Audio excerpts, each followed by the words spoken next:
Assalamualaikum warahmatullahi wabarakatuh. Perkenalkan, nama saya Sri Desi Januarti selaku moderator pada presentasi hari ini. Yang akan presentasi kali ini adalah kelompok saya, yaitu kelompok 1 yang akan membahas mengenai hakikat anak dengan hambatan fisik dan motorik. Nah, sebelum itu, mari saya perkenalkan teman-teman saya. Saya Anissa Adelia.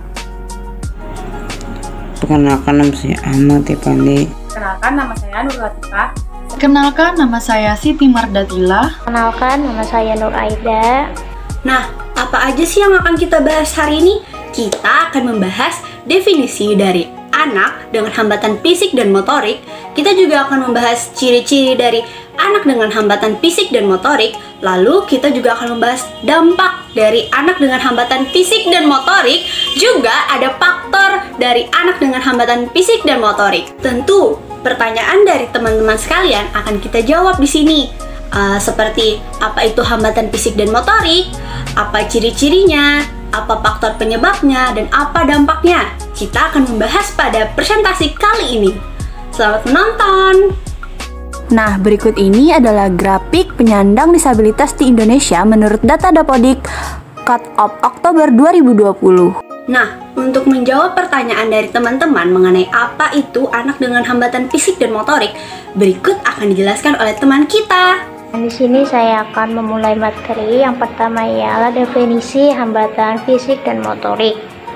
Hambatan fisik dan motorik sering juga diartikan sebagai suatu kondisi yang menghambat kegiatan individu akibat kerusakan atau hambatan pada tulang dan otot, sehingga mengurangi kapasitas normal individu tersebut untuk mengikuti pendidikan dan untuk mandiri dalam melakukan pekerjaan sehari-hari.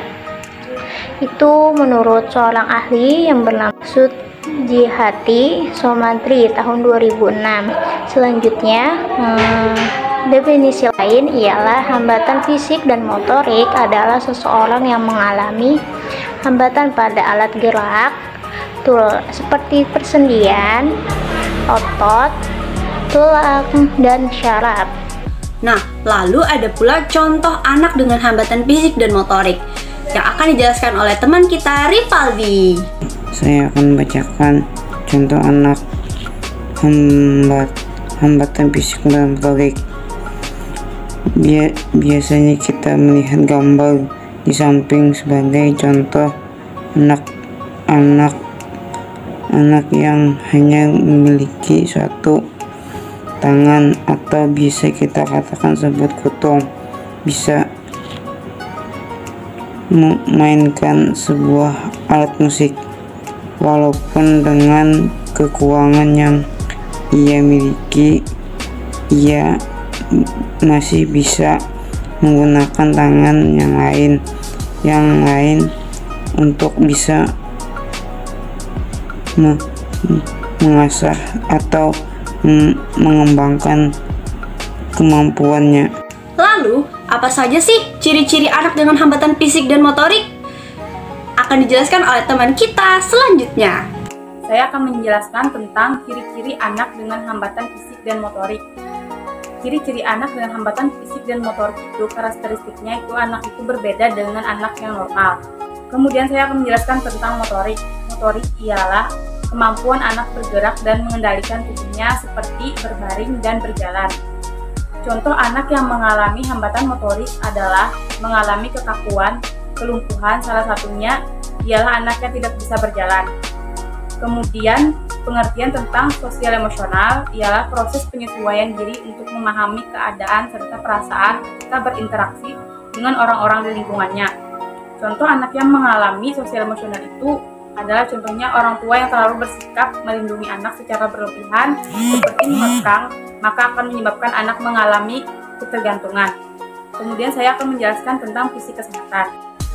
Fisik kesehatan ialah anak yang tidak mengalami atau merasakan sakit pada anggota tubuhnya.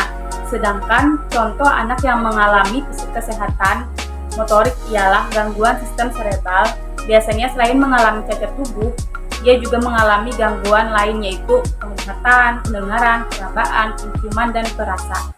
Di sini saya akan melanjutkan penjelasan tentang ciri-ciri anak dengan hambatan fisik dan motorik. Ciri-ciri umum anak hambatan fisik dan motorik. 1. Anggota gerak tubuh kaku, lemah, dan lumpuh. 2. Kesulitan dalam gerakan, tidak sempurna dan tidak lentur. 3. Terdapat bagian anggota gerak yang tidak lengkap dan tidak sempurna, lebih kecil dari biasanya.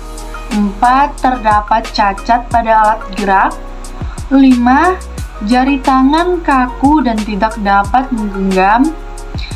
6. Kesulitan pada saat berdiri. 7. Hiperaktif dan tidak dapat tenang. Selanjutnya, faktor penyebab anak dengan hambatan fisik dan motorik.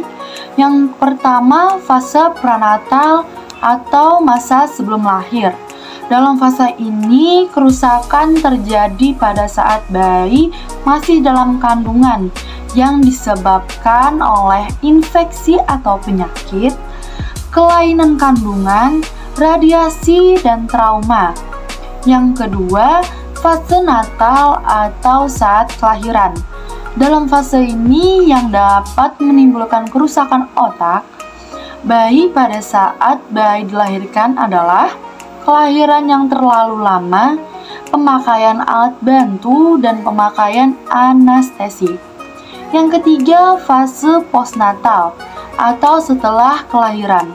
Dalam fase ini yang dapat menyebabkan kecacatan setelah lahir adalah kecelakaan atau trauma, kepala, dan infeksi penyakit menyerang otak.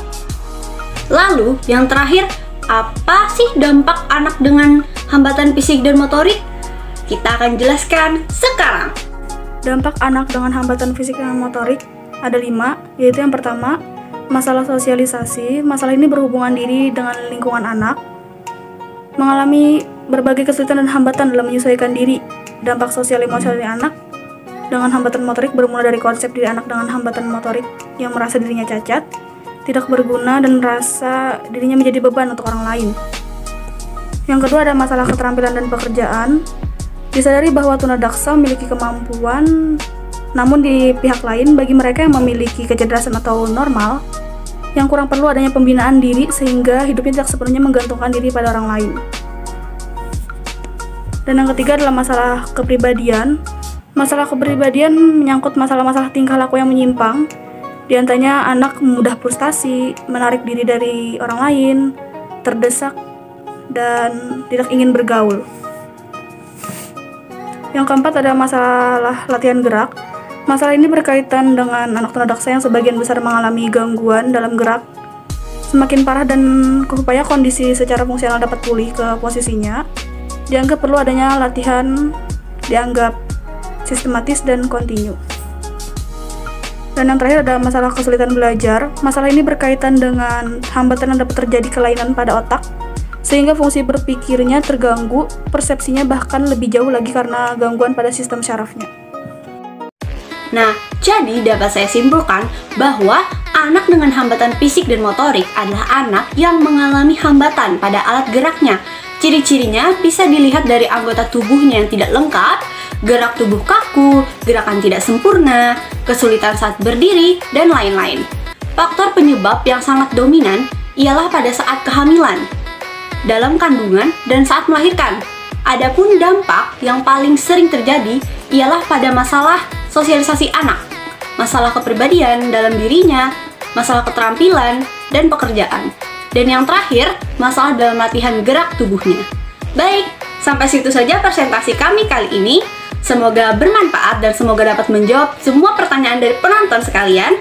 Terima kasih. Wassalamualaikum warahmatullahi wabarakatuh.